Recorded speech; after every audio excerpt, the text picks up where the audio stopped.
फिर वह कल्पना का जाल बिछा देगा। स्थान स्थान पर पन्य विलासियों के नृत्य आयोजन को वह इस रूप में चित्रित करेगा जिससे पाठक का चित्त मद विह्वल हो जाए।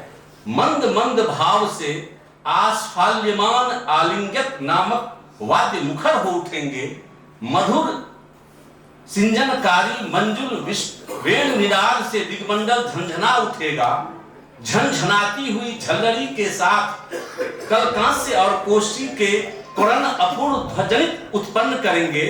ये सब लिखते लिखते बाद में लिखते हैं, इस प्रकार कोई अवसर मिला नहीं कि कवि की कल्पना उत्तेजित हुई नहीं।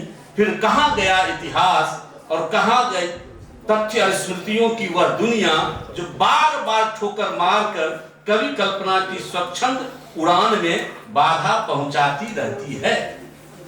ये जो कल्पना आख्यायिका में कल्पना के उड़ान की बात है, ये है।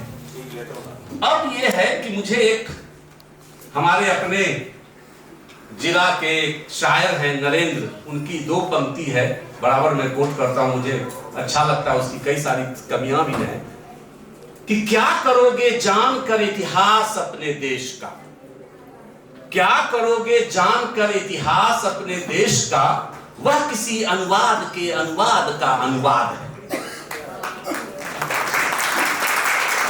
अब विचार ये करना है कि जिस स्मृति की हम बार बार बात कर रहे हैं वो स्मृति भी तो कहीं अनुदित स्मृतियां तो नहीं है।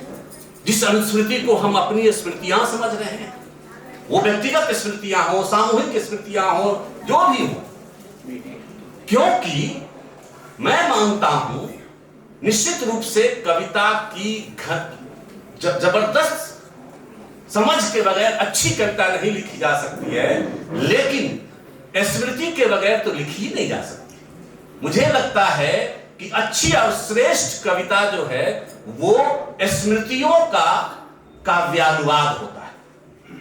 और इसमें आप मैथिली शरण गुप्त का भारत भारती से लेकर के जिस कविता की मैं बात कर रहा था, जिस पक्षधर में अनुज लुगुन की कविता है, कोलंबस से कोलंबस तक, दोनों देखिए 1913-14 की कविता है।